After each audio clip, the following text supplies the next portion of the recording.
बिहार के Phulwari Sharif terror module मामले में कई और नए खुलासे हो सकते हैं। पटना में पुलिस की आज प्रेस कॉन्फ्रेंस होने वाली है। मामले में गिरफ्तार आरोपियों से पूछताछ और जांच में अब तक जो खुलासे हुए चौंकाने वाले हैं और यह बताती है कि मिशन 2047 के लिए कितनी बड़ी साजिश रची जा रही थी, कैसे ट्रेनिंग के जरिए बिहार के दूर दराज के इलाकों को मुस्लिम नौजवानों को साथ में जोड़ने की तैयारी थी।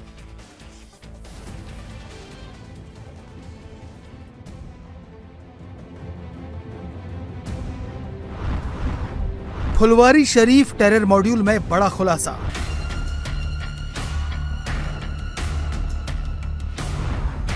मिशन 2047 के लिए थी बड़ी प्लानिंग। बिहार के फुलवारी शरीफ टेरर मॉड्यूल का खुलासा होने के बाद पुलिस की जांच जैसे जैसे आगे बढ़ रही है, उसकी छानबीन में कई चौंकाने वाले खुलासे हो रहे हैं। सूत्रों के मुताबिक पटना से गिरफ्तार किए गए अतहर परवेज और अरमान मलिक से पूछताछ में पता चला है कि पीएफआई यानी पॉपुलर फ्रंट ऑफ इंडिया ने मिशन 2047 के लिए बिहार में 2 स्तर की प्लानिंग की थी।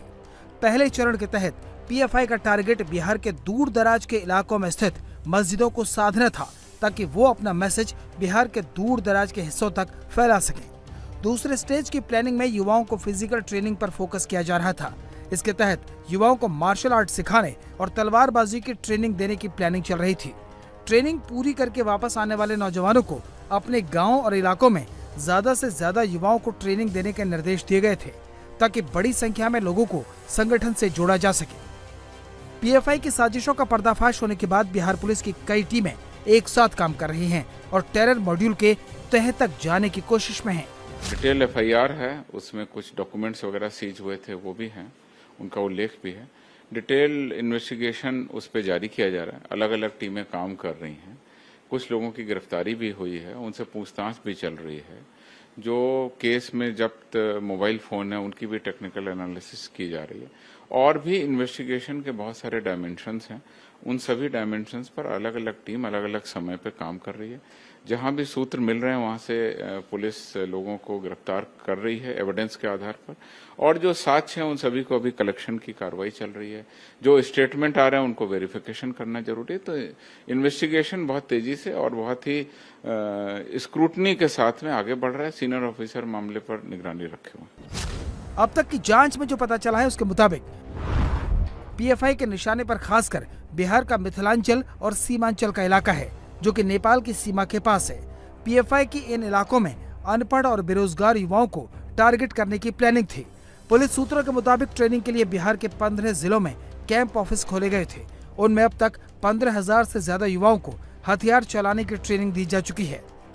देखिए, जो एफआईआर की डायमेंशंस हैं उस डायमेंशंस में क्लियर है कि कई स्थानों पर है। वो स्थान क्या क्या हैं और पुलिस किस तरह से रणनीति बना के कार्रवाई कर रही है, उसके बारे में मैं बताना नहीं चाहूँगा। और ये सब इन्वेस्टिगेशन का रियल है। तो इन्वेस्टिगेशन होने दीजिए और सभी सबूतों को, सभी बातों को सामने आने दीजिए।